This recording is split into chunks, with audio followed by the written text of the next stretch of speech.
Hi guys, welcome to Women with Wings. Women with Wings is a project conducted by the Rotaract Club of IIT. Today we'll be interviewing many special guests, so let's go and see who they are. So she's currently working in the finance and insurance industry with a background in financial engineering and supply chain management with substantial knowledge in mathematical finance, statistics, logistics and transportation. She's also the elected District Rotaract Representative for Rotaract in Rotary International District 3220. And we're really happy and honored to have our guest, Ms. Sathma Jayasinghe. Hi. Thank you for coming and joining with us. So let's start off with the first question of the interview. So has being a woman affected you as to who you are today? And what do you think is the definition of woman? So for me, I don't think being a woman or being a girl has affected in my journey in any ways, because I've always been getting that support that I require. Right? To me, being a woman is someone who should go for whatever they want to go for. You know, dream big, and whatever you want to achieve in life, you should go for it and not let anyone else tell you otherwise. Because, you know, whether you're a man or a woman, it really doesn't matter, because gender, we have to make sure that plays a minimal part in life in terms of getting that opportunity or achieving something in life, right? So for me, I feel like, no, it hasn't stopped me, and partially it's because I was privileged enough to get amazing parents and get a family and set of friends who support and believe in me. So yeah, that's what I feel. It's a wonderful answer. So moving on to the second question. How did your life come to this point? Being a DRR elect, holding double degrees, and also being an assistant manager. So I joined Rotaract way back in 2016. At that point, I was just out of school. I was just exploring my options in terms of, you know, what to do in life, what to study, all of that. And there was a bit of a trend where you start seeing, so I joined Achievers, and then there was a Rotaract Club. We had people coming into our classrooms talking about how cool Rotaract is, how fun it is, and all of that. And we joined. We just joined. We had no intention. We didn't know what it was, and it seemed fun. We got food. 1 year after the other, just kept going at it without having a lot of hope. So it was like, we did projects. It was fun. So we wanted to continue another year. So and then all these positions in terms of being a director, in terms of being secretary. At first it was scary, but then you're like, you know what? Let me try it out anyways. And then also that sort of continued up until I joined the district also. Even for DRR, when I was an ADRR, it was thrown around, and I felt like, you know what, maybe I should go for it. Try and see it. Yes, I mean, nevertheless, right, if I can give something back, because at that point I felt like I've learned so much from the movement, and I was like, you know what, if I could share it with the younger generation, that would be really good. In the meanwhile, of course, you know how your family and your parents are like, I'm just more attractive life. I wish. So I was continuing my studies as well, and for me, I'm one of those people who want to sort of explore a little bit of everything. So I was like, okay, logistics was my first degree, so I was like, oh, this is cool and interesting, but maybe I should do something else also, which led me to my financial engineering degree as well. It's sort of like a rush, that sort of addictive, right? So I think that is what kept me going, and that's why I'm sort of, yeah. Yeah. It was a very fun answer to listen to. I enjoyed it. So definitely, it's not as fun as you described it to me. You should have faced some struggles. So would you like to share some struggles that you had all along the way? Okay, sure, of course. I mean, yeah, it's not always rainbows and sunshine, right? Yeah. Well, in terms of Rotaract, it's challenging in its own ways. Yes, majority of it is fun, but it's also like a lot of effort, a lot of hard work. It's also getting scolded from your parents, getting bullied by your friends for being that I can relate to. It's so many levels. Exactly, because sometimes you have to stay up all night. Sometimes you have to go out and stay somewhere else, go out of Colombo, go for events and things. And just as much as you enjoy it, someone else out there might not see it in that way. And not just your parents or your family or your friends, but also external partners. Sometimes you have exams, and you have to balance all of it. So all of that is a struggle as well. And in terms of going out in the night or going out for events, I think by default people say like, no, you're a girl, so you should stay indoors, you should be at home. Yes. And that's the typical Sri Lankan answer. Stay home. Yes. Your brothers would go out, or your friends or boys would go out, but you should stay at home.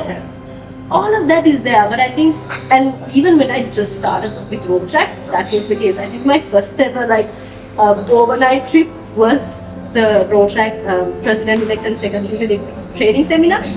Before that, I was an alumni, right? So it took a bit of time to change people's minds, to convince people that this is a great place to learn and to explore, to experience, and to need this in life.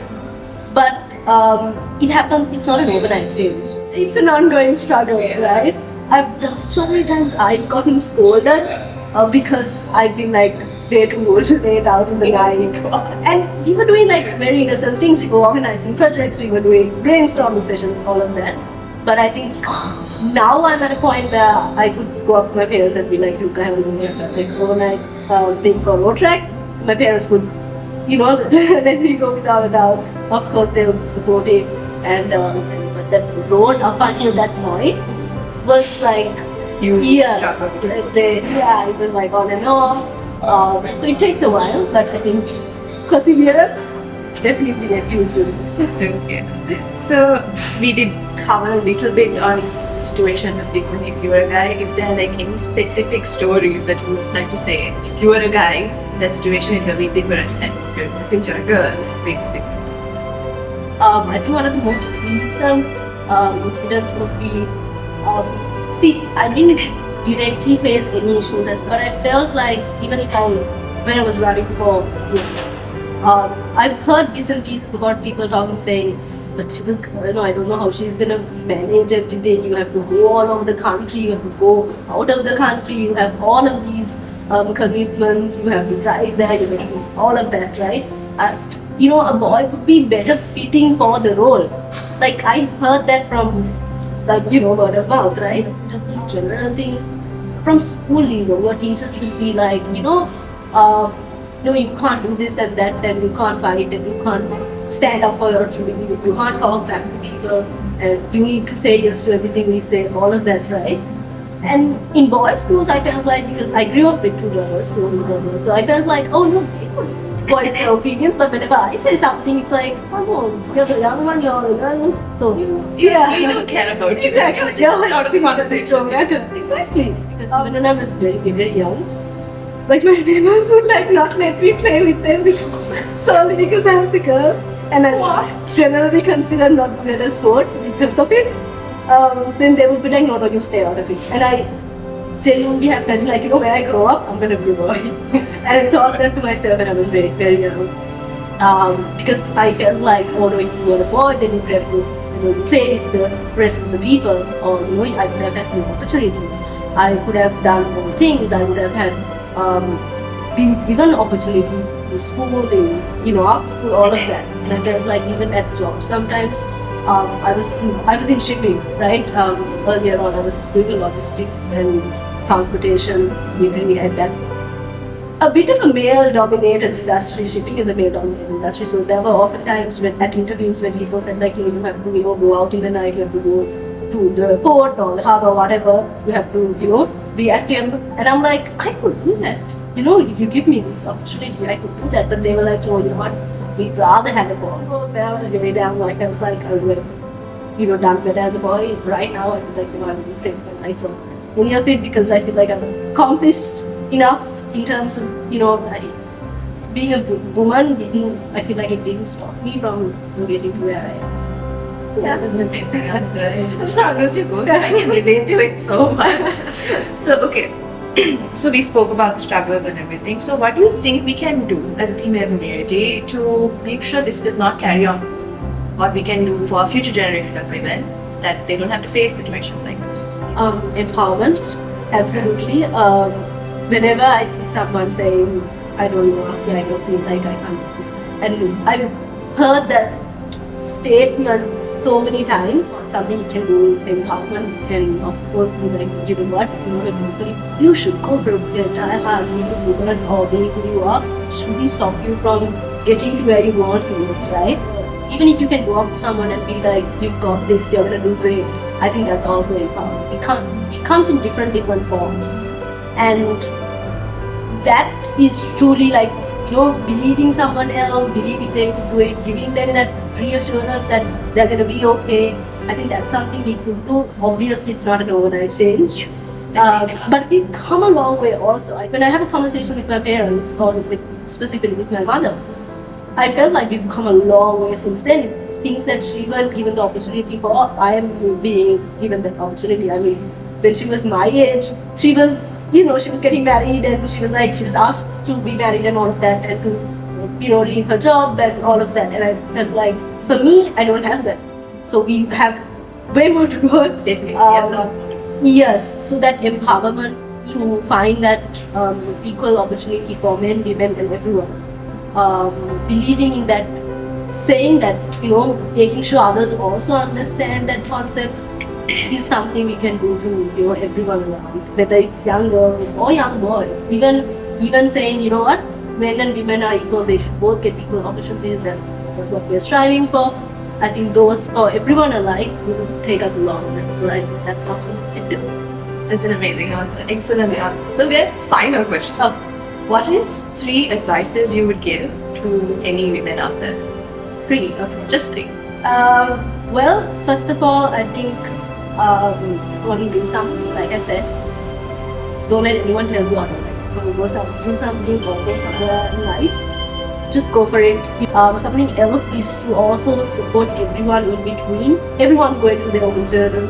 Everyone is going through their own, situations. Then you know that you're not doing it alone. The point is, in it together. So that support of supporting one another, guiding one another is great. And well, for number 3, I would probably say to stand up for what you believe in. There are so many times that even at work, I mean, it could be a simple mistake or it could be unintentional, but they would say things like, no, she doesn't do this. And even at work, sometimes I would call out saying, can you take the gender portion out of this equation? It doesn't matter if you're a woman or a man, right? You make your own choices. And so when you see something, you can stand up for it. You can call them out. So I think that's a great way to get it. Because once they do hear it, it could have been unintentional, that they'll be mindful the next time, right? Even if you're in a bus or on the road, you see something, you speak up, right? So I think that's something I could maybe ask people to do. So not just as a girl, but as anyone, like a man, woman, child, whoever it is, stand up for what you believe in, and it'll take you a long way. Those are wonderful advices, and I hope everyone who's watching this video takes those advices to heart. So thank you so much for agreeing to do this with us, and hope all what you said impacts women out there. So yeah, that brings us to the end of this episode, guys. Just catch us on the next episode. Bye.